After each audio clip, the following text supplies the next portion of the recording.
কর্মচারী কানতে কানতে আইয়ুব নবীর সামনে এসে বলে, নবী গো, কেমনে বলি আপনার সামনে, এত বড় ক্ষতি হয়ে গেছে, আমার শরীর কাঁপতেছে, আপনার সামনে কেমনে বর্ণনা করি, এত বড় ক্ষতি হয়ে গেল।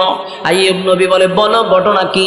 বলে, নবী গো, একটা বাতাস আইসা সমস্ত উটগুলারে মাইরা ফলাইছে, সব মারা গেছে। আইয়ুব নবী বিন্দু পরিমাণ আহু শব্দ করলেন না, একটা কথাই বললেন, আমার মালিকের দেওয়া সম্পদ মালিক নিয়ে গেছে, আমার কোনো আফসোস নেই।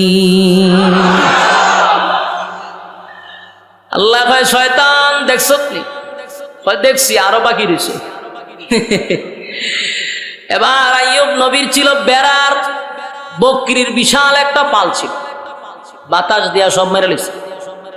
বেড়া বকরির যিনি দেখাশোনা করত, এই লোক আইয়ুব নবীর সামনে এসে কান্না শুরু করছে আর বলে, পয়গম্বর, কেমনে বলি, এত বিশাল ক্ষতি হয়ে গেছে, সমস্ত বেড়া বকরি নিমিষের ভিতরে মারা গেছে।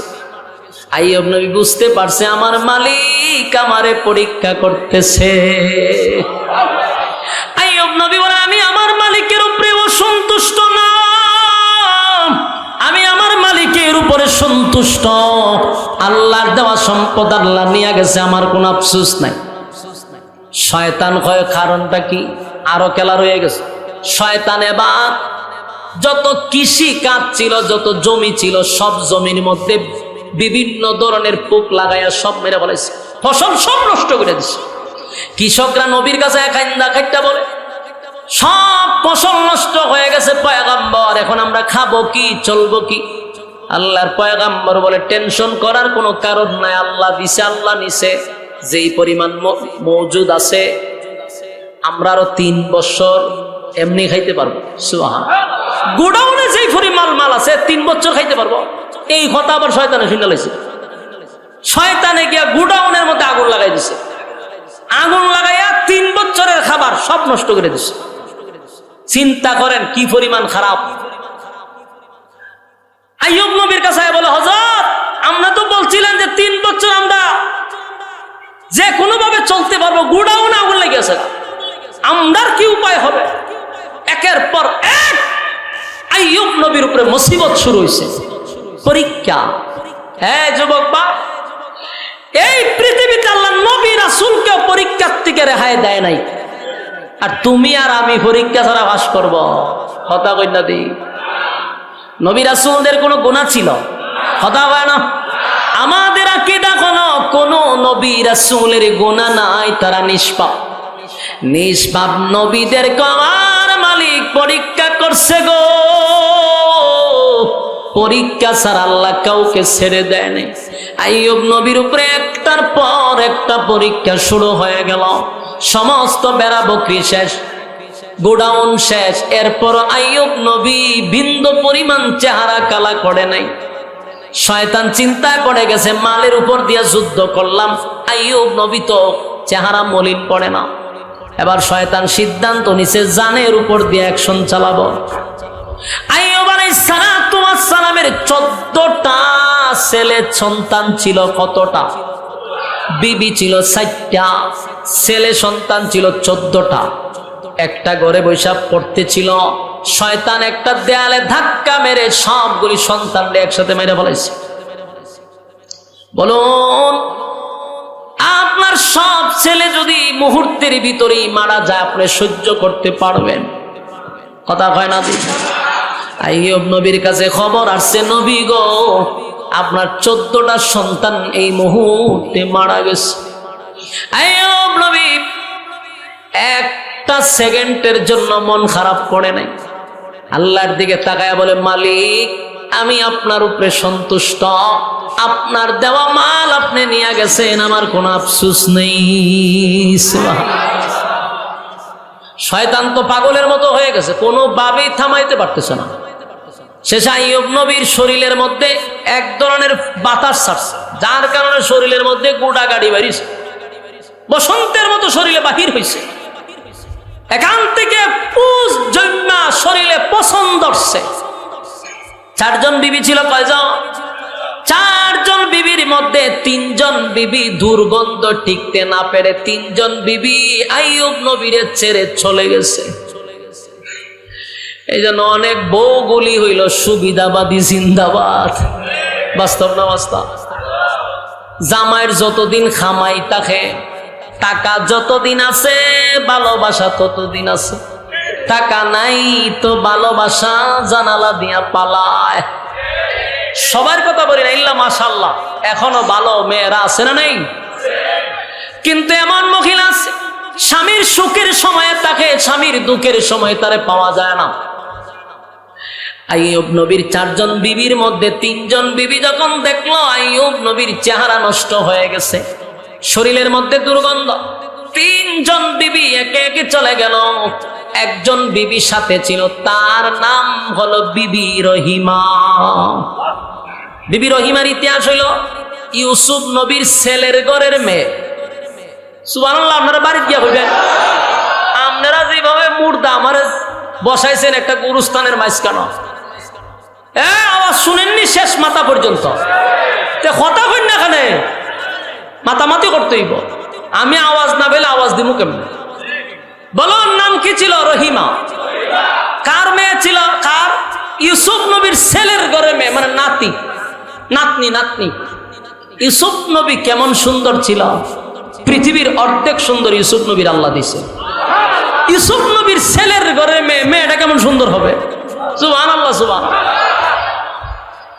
কেমন সুন্দরী হবে এটা ওয়াজ করে বোঝার লাগবে না। কিন্তু আইয়ুব নবীর পিছু ছাড়ছে না। এই জন্য একটা কথা আছে, জাতের মেয়ে খালো ভালো, নদীর পানি গুলাও ভালো। ওই যে পয়গাম্বরের বংশধর, এই জন্য স্বামী ছেড়ে গেছে না। কিন্তু বাকি তিনজন দুর্গন্ধের কারণে স্বামী ছেড়ে গেছে। আইয়ুব নবী বলে, রহিমা একে একে তিনজন বিবি চলে যাওয়ার পরে তুমি কেন আমার পাশে বসে রইছ?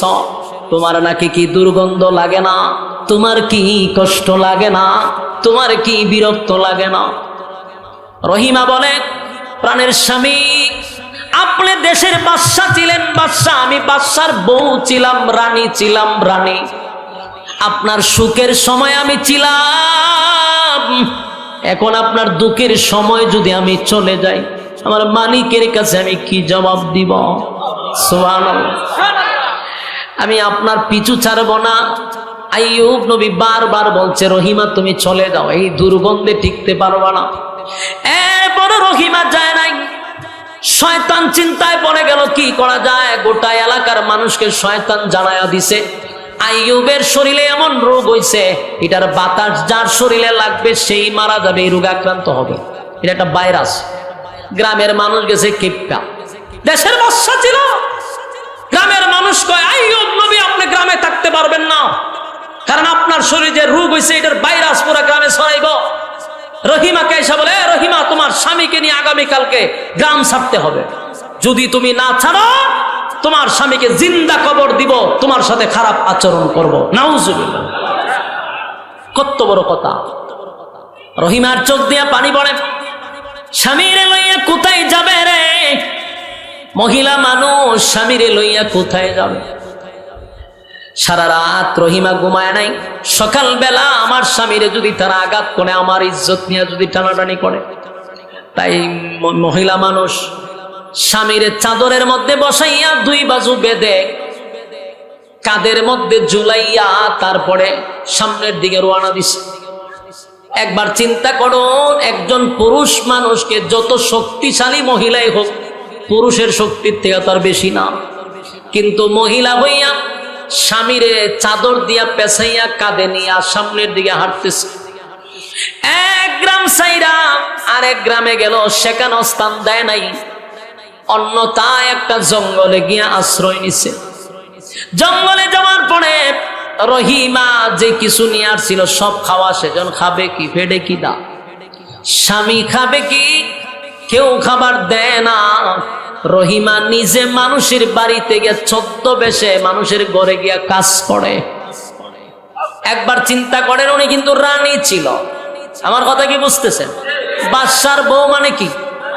আবার পয়গম্বরের বউ, আবার সাধারণ সুন্দরী না, হাজার হাজার লক্ষের মধ্যে একটা মহিলা। এই মহিলা এখন স্বামীর জন্য মানুষের ঘরে গিয়া কাজ করে। শয়তান এটাও জানছে যে রহিমা মানুষের ঘরে কাজ করে, আইয়ুব নবীরে খাবার দেয়। শয়তান মানুষের কাছে জানায়া দিছে, তোমাদের ঘরে যে কাজ করে জানো এটা কেডা? বলে কেডা? বলে আইয়ুব নবীর বউ। সারাদিন তার শরীরে পুষ বাহির হয়, এই ভাইরাস নিয়ে তোমাদের বাড়িতে ঢুকে তোমাদের শরীরে ভাইরাস শুরু হবে। এখন তো মানুষ আর রহিমারে কাজও দেয় না, এখন খাওয়াবে কি? লম্বা ঘটনা বলতেছিলাম, শেষে মাথার চুল পর্যন্ত কেটে স্বামীর খাবারের ব্যবস্থা করছে। অন্যদিকে আইয়ুব নবীর শরীর পচতে পচতে কিরায় খাইতে খাইতে সব শেষের পর আল্লাহর নাম ভুলে নাই। 2.5-3 বছর পর্যন্ত এই কষ্ট করছে। একটা সময় কিরা পোক যখন জিহ্বার মধ্যে এসে আক্রমণ করছে, আইয়ুব নবী চিৎকার দিয়া বলে, মালিক, আমার সমস্ত শরীরে পোকা ধরছে, আমার সম্পত্তি শেষ, আমার ছেলে সন্তান শেষ, আমার বিবিরা ছেলে চলে গেছে, আমার শরীরও শেষ, যন্ত্রণায় 3টা বছর ধরে সহ্য করে যাচ্ছে, আমার কোনো অভিযোগ আপনার প্রতি নাই, এখনো কোনো অভিযোগ নাই গো মালিক।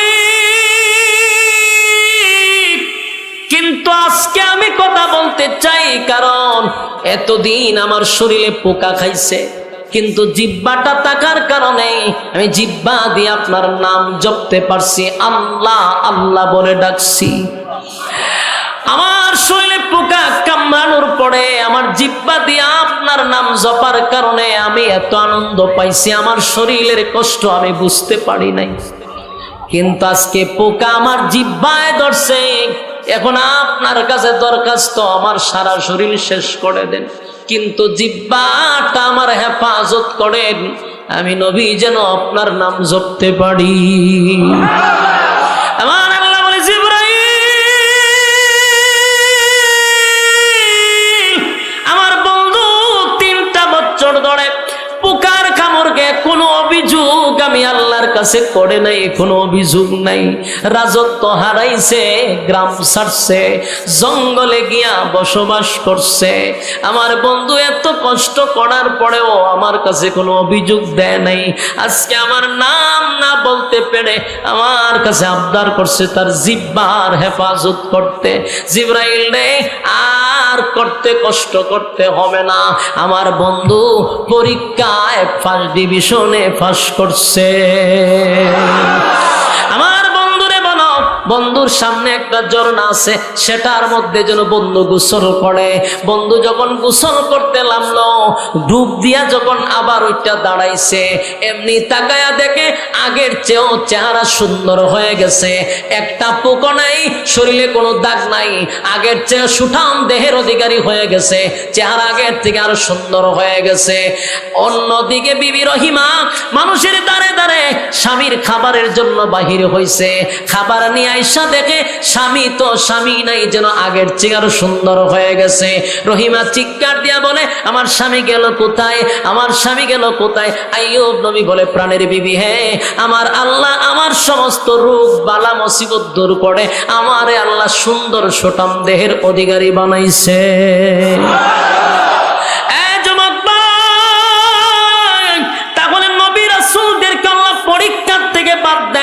পরীক্ষার থেকে বাদ দেয় নাই, সব নবীদেরকে পরীক্ষা করছে।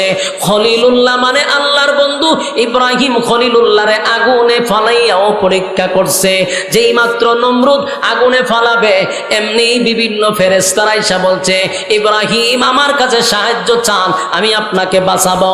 জিবরাইল বলেন, এই ইব্রাহিম, তুমি আমাকে বলো, আমি আগুন বন্ধ করে দিব, আমি তোমাকে বাঁচাবো। সবাই যখন চতুর্দিকে আওয়াজ দিতেছে, আমার কাছে বলো। ইব্রাহিম খলিলুল্লাহ বলে, আমি তোমাদের কাছে জানতে চাই, আমি যে আগুনে জাপ দিব সেটা আমার মালিক কি জানে? হয় জানে, তাহলে আমার মালিক আমারে বাঁচাবে, তোমাদের কাছে কেন সাহায্য চাইব? সুবহান। ইব্রাহিম খলিলুল্লাহকে আমার মালিক পরীক্ষা করছে, সন্তান দিয়া পরীক্ষা করছে, আগুন দিয়া পরীক্ষা করছে, করছে, সবচেয়ে বেশি পরীক্ষা ইব্রাহিম নবীরে করছে। কোন নবীরে পরীক্ষা ছাড়া জান্নাত দিবে না। নবী রাসূলকেও পরীক্ষা করছে। জাকারিয়া আলাইহিস সালাতু ওয়াস সালামের নাম শুনছেন, বেঈমানদেরকে কালেমার দাওয়াত দেয়, কেউ কালেমা পড়ে না, কেউ কালেমা পড়ে না।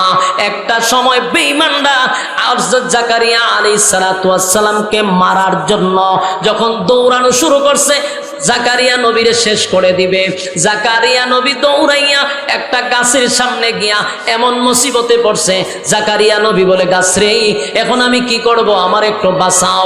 সাথে সাথে গাছ পেরে গাছের ভিতরে জাকারিয়া নবীরে ঢুকায়া দিছে। সুবহান। শয়তান আয়া হাজির, মানুষ আয়া তালাশ করে জাকারিয়া নবীরে দেখছে সামনে, কিন্তু এখন নাই। শয়তান মানুষের সুরত ধরে এসে বলে, তোমরা কারে তালাশ করো? বলে, জাকারিয়ারে তালাশ করি। বলে, জাকারিয়া তো গাছের ভিতরে ঢুকছে। মানুষ কয়, তোমার মাথা কি ফচ্ছে, গাছের ভিতরে মানুষ ঢুকে কেমনে? কিন্তু শয়তান চতুর্দিকে ঘুরে দেখে যে জাকারিয়া নবীর পাঞ্জাবির একটা কোনা গাছের দিকে বাইরে গেছে। এবার শয়তান বলে, তোমরা যদি বিশ্বাস না করো তাহলে গাছের মধ্যে দেখো তার পাঞ্জাবি আটকানো এবং গাছের ভিতরে ঢুকছে, এটা সে জাদু দিয়া ঢুকছে। নাউজুবিল্লাহ। মানুষ বিশ্বাস করছে। এবার মানুষ বলল যে এখন কি করা যায়? বলে, গাছটারে খরাত দিয়া তোমরা সিরালাও, খরাত দিয়া কাটতে ভালো। করাত নিয়ে আইছে। আয়া যখন করাত দিয়া শুরু করছে, করাত চিনুনি, করাত দিয়া কাটা শুরু করছে। জাকারিয়া নবী দেখে তার মাথার উপরে দিয়া কথা করাত চলতেছে। এবার জাকারিয়া নবীকে ঈমান হারা করার জন্য শয়তান কিন্তু বহু চেষ্টা করছে। যে জাকারিয়া নবী যেহেতু গাছের কাছে সাহায্য চাইছে, শয়তান তো বড় আলেম, সে চিন্তা করছে জাকারিয়া নবীরে যদি হত্যা করা হয় তাহলে এই মুহূর্তে সে বেঈমান হয়ে মারা যাবে। নাউজুবিল্লাহ। কিন্তু জাকারিয়া নবী যখন গাছের ভিতরে তাকায় দেখে মাথার উপর দিয়া করাত চলে গো। জাকারিয়া পয়গম্বর এমনি আল্লাহর কাছে বলে, মালিক, আমার মাথার উপরে করাত চলে। আল্লাহ তখন ডাক দিয়া বলে, জাকারিয়া রে, গাছের কাছে সাহায্য না চাইয়া যদি আমি আল্লাহর কাছে চাইতি, আমি তোরে বাঁচাইতাম। কিন্তু তুই যেহেতু গাছের কাছে সাহায্য চাইছস, আবার এই মুহূর্তে আমি আল্লাহরে স্মরণ করছ, তাহলে এখন চুপ করে দাঁড়ায়া থাকবা, মাথার উপর দিয়া করাত চলবে। একটা উফ শব্দ যদি করো তাহলে ওয়াদা দিলাম নবুয়ত ছিনায়া নিভ। সাউন্ড করতে পারবি না পয়গম্বরের ব্যাপারে। আল্লাহ একটা শব্দ করবা না, করাত চলতেছ তো মাথা দিয়ে চলতে থাক, কারণ তুমি গাছের কাছে সাহায্য চাইছো। আবার আমি আল্লাহর শরণাপন্ন যেহেতু হয়েই গেছ, এখন চুপ থাকো, যদি উফ করো নবুয়ত ছিনাই নেব। জাকারিয়া নবীর কিছু করার নাই, কারণ নবুয়ত ছিনাই নিবে আল্লাহ। এখন শেষ পর্যন্ত ওই মাথার উপর দিয়া করাত দিছে চালাইয়া, একে একে পুরা শরীর দুই ভাগ করছে, কিন্তু উপ শব্দটাও করছে না। সুবহানাল্লাহ। বাড়ি গিয়ে কইও, আপনারা খুব ব্যস্ত, একসাথে দরজা লাগাইয়া বউ ফুলা বানলে এবারে সব সুবহানাল্লাহ একসাথে কই নেবেন। কথাগুলো একটু মনোযোগ দিয়ে শুনেন। বলুন, পরীক্ষা কি নবী রাসূলরা বাদ দিছে? কথা হয় না। নবী রাসূলকেও পরীক্ষার থেকে আল্লাহ বাদ পড়ায় নাই। তাহলে তুমি আর আমি যেই পরীক্ষার হলে আছি, আমাদের ইমানের বহু পরীক্ষা হবে, যেই কারণে আমাদের ইমান চলে যেতে পারে। ওই ব্যাপারে সজাগ থাকার দরকার আছে না নাই? হ্যাঁ, কথা কই না। খালি ইমান কি খালি অন্য কারণেই যা না, আল্লাহ পরীক্ষা করে। তোমার ইমান কতটুকু সত্য সেটা পরীক্ষার জন্য আল্লাহ বিভিন্ন ভাবে তোমার উপরে মুসিবত আনবে। মুসিবতে ধৈর্য ধারণ করা ইমানই পরীক্ষা। কথা হয় না? আমাদের দেশে তখন কুলাকুলি করলে বলে ইমান জাগা, কুলাকুলি করলে বুঝেন না মনে কথা। বাংলাদেশের একজন স্কলার, সুনামধন্য একজন স্কলার, হাজারো লক্ষ যুবক যার জন্য পাগল, অসংখ্য যুবকের আইডল, বাংলাদেশের একজন উজ্জ্বল নক্ষত্র, যাকে অসংখ্য মানুষ ফলো করে, যার বয়ান শোনার জন্য লক্ষ লক্ষ মানুষের সমাগম হয়। আমাদের বাংলাদেশের গর্ব আল্লামা মিজানুর রহমান আল আজহারি সাহেব, উনি কিছুদিন আগে বাংলাদেশে আসছে, এখনো আসছে, এটা জানেননি আপনারা? বাংলাদেশে আসছে, আসার পরে উনি হয়তো সিদ্ধান্ত নিছে মনে মনে যে আলেম ওলামাদেরকে নিয়ে একটা টেবিলে বসি, আমরা কিছু পরামর্শ করি কিভাবে আলেমদেরকে একটা দস্তরখানায় বসানো যায়। এই ফিকির করে উনি একটা বৈঠক করলো। সেখানে আমাদের চরমনের বায়ারও ছিল, খেলাফতের বায়ারও ছিল, জমিয়তের বায়ারও ছিল, যত ইসলামিক দল আছে সবাইকে একটা জায়গায় একত্রিত করছে। এর মধ্যে চট্টগ্রামের দুইজন ব্যক্তি ছিল। একজনের নাম হলো হাসান আল আজহারি, আর একজনের নাম কি তাও মোস্তফা আল আজহারি। দুজনে আজহার বিশ্ববিদ্যালয়ে পড়ছে, বাকিটা আমি জানি না। এই দুইজনকেও তারা ইনভাইট করছে।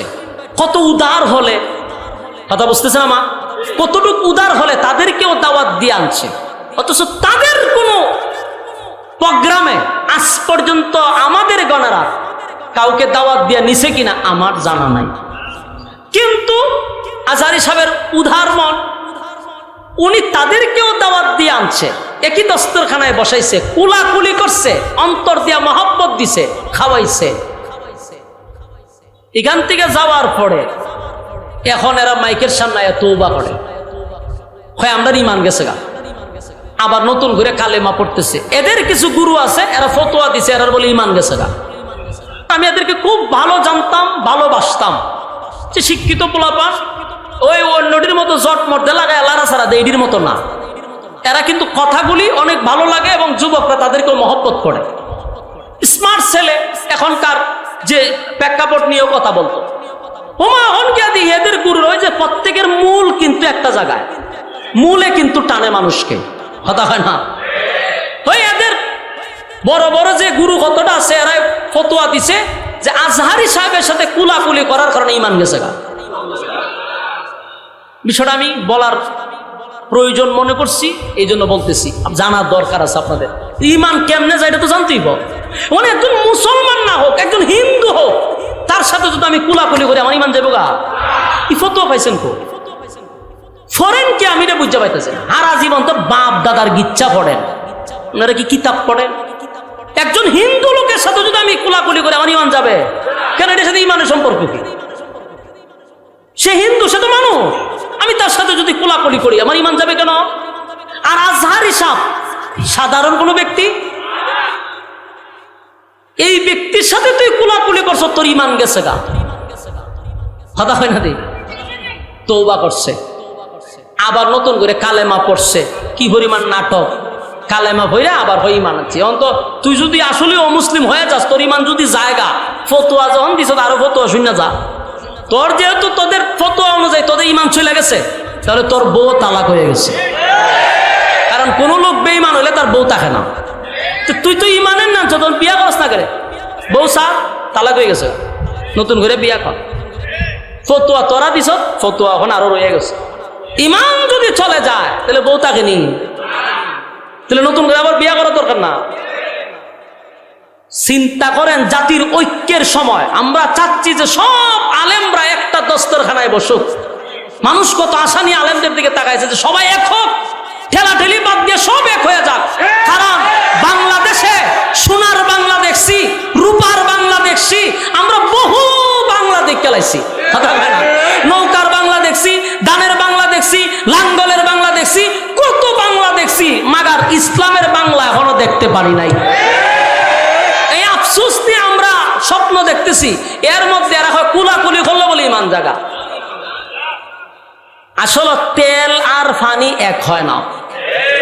এটিরে কেন আনার দরকার আছে? কেন এটি মিনিটে মিনিটে শিরিক করে, বেদাত করে, এদেরকে কেন এই সমস্ত আলেমদের দস্তরখানায় বসানো হয়েছে? এর বাস্তব নমুনা হলো এই এখন বর্তমানে যা দেখতেছি। একজন মুসলমানের সাথে কুলাকুলি করলে তোমার ইমান চলে যায়। তোমাদের ইমান এত দুর্বল, তোমাদের ইমান মাঝে সাথে কুলাকুলি করলে জায়গা। এত দুর্বল ইমান নিয়ে চলো তোমরা। মুসলমান মুসলমান হলো ভাই ভাই, আর এক হয় কুলাকুলি হলে ইমান জায়গা। কারণ চিন্তা করেন এদের ইমান কত দুর্বল। কারণ শিরিক করতে করতে এদের তো ইমান এমনিই নাই। ইমান যাইতো না, তিরা মাঝে আসেই কিতা আর টাকতই কিতা। আল্লাহ আমাদেরকে ফিতনার থেকে হেফাজত করুক, আমিন। তো শুধু এতক্ষণের আলোচনায় কি বুঝাইছে আর কি বুঝছেন বলুন? পরীক্ষা ছাড়া প্রমোশন বাড়বে? শুরুর থেকে পরীক্ষা নিয়ে আলোচনা চলতেছে, পরীক্ষা দিয়ে শেষ করতে হবে। এখন উড়াউড়ি করতেছেন কেন? প্রত্যেকটা জিনিসের ফিনিশিং আছে না? ভাত খাইলেন হাত ধুইছেন না, তা আপনার মতো ব্যাক কল আছে নি? হাত ধুইবেন কোন না, মানে শরীরে মুছবেন? তো ওয়াজ শুনছেন, এটার ফিনিশিংই নাই, দোয়া হই নাই, তো কেন ওয়াজ হইছে? মনোযোগ দিয়া শেষ, আর 5 মিনিটে শেষ করতেছে। আমি যে ভূমিকায় বলছিলাম যে আমাদেরকে আল্লাহ পাঠাইছে কেন? পরীক্ষার হলে। পরীক্ষায় যদি ফেল একবার করে ফেলো, জীবনে আর কোনোদিন তুমি পরীক্ষার হলে ঢুকতে পারবা না। এই হলে আর ঢুকার সুরত আছে? কথা কই না দি?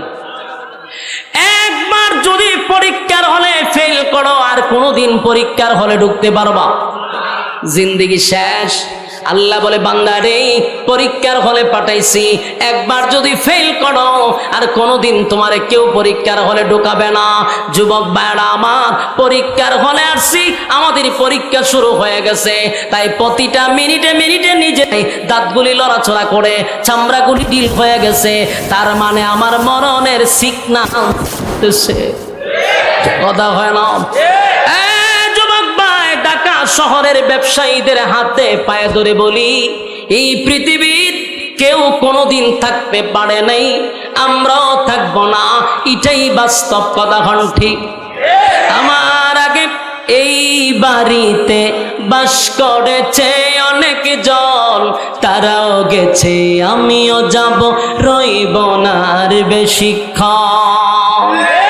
থাকার কোনো সুযোগ নাই,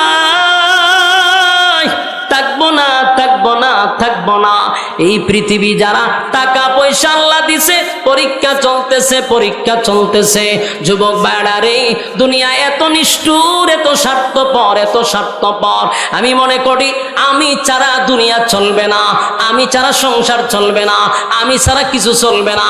আল্লাহর জাতের কসম, আপনি মারা গেলে দুনিয়া আপনার জন্য থেমে থাকবে না, দুনিয়া তার গতিতে চলতে থাকবে। আপনি নাই তাতে কোনো আসে যায় না। ফ্যামিলির জন্য রাত দিন অক্লান্ত পরিশ্রম করে, রাতকে দিন করে, এত টাকা উপার্জন করে, আপনি দিনকে দিন শুধু দুনিয়া। একটা সেকেন্ডের জন্য মসজিদে পাওয়া যায় না, আল্লাহর কাছে পাওয়া যায় না, শুধু দুনিয়া করে গেলা। একদিন যদি মালাকুল মউত আজরাইল আসে, বলো তো দেখি তুমি কি জবাব দিবা? আর তুমি চলে যাওয়ার পরে যেই সম্পত্তি তুমি রেখে যাইবা, যেই টাকাগুলি রেখে যাইবা, তোমার সন্তানগুলি মরার পরে তারা বাড়াবাড়ি শুরু করবে, কে কোন জায়গা নিবে, কে কোনটা নিবে, মারামারি চলবে তোমার সম্পত্তি নিয়া। আর তুমি তোমার সমস্ত কৃতকর্মের ফল জাহান্নামে গিয়া ভুগবা। এটা কোনো বুদ্ধিমানের কাজ হতে পারে না। তাই আল্লাহর দেওয়া সম্পদ আল্লাহর কাছে ব্যয় করার দরকার আছে না? আমার যুবক ভাইয়েরা, পৃথিবী স্বার্থপর। আজকে মারা যান, যেই বেডরুমে আপনার স্ত্রীকে নিয়ে ঘুমাইছেন, যেই বেডরুমে নিজের স্ত্রীর সঙ্গে আনন্দ ফুর্তি করছেন, খুব সুন্দর করে ডেকোরেশন করছেন, নিজের বেডরুম নিজের মতো সাজাইছেন, আজকে মারা যান, কালকে আপনার রুমে আপনার বিবি একা ঘুমাইতে যায় না। কেন যায় না? তো এই ঘরের ভিতরে লাশ ছিল। হায় রে, মারা যাওয়ার পরে মানুষ কত নিষ্ঠুর আর স্বার্থপর। নামটা ধরে কেউ ডাক দেয় না, সবাই খালি লাশ বলে ডাক দেয়। নিজের সন্তানগুলি বলবে, লাশটা ঘর থেকে বাহির করো, লাশটারে গোসল করাও, লাশটারে খাটিয়ার মধ্যে তুলো, লাশটারে কবরস্থানে নিয়ে যাও।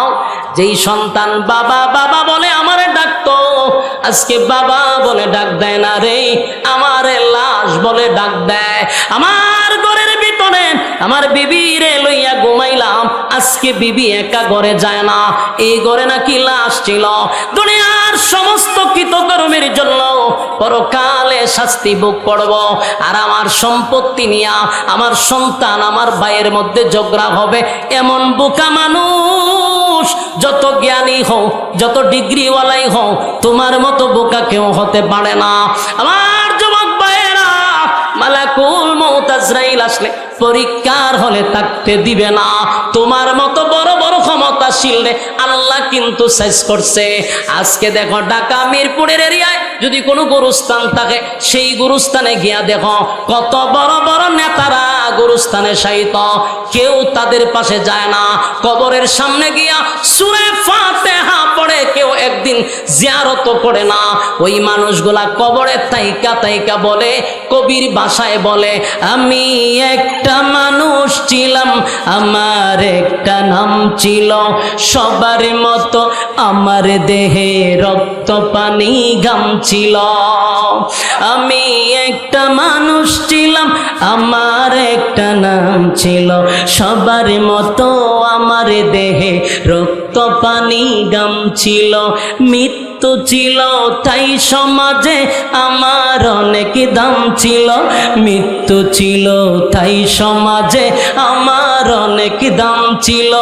আমি একটা মানুষ ছিলাম, আমার একটা নাম ছিল, আমি একটা মানুষ ছিলাম, আমার একটা নাম ছিল।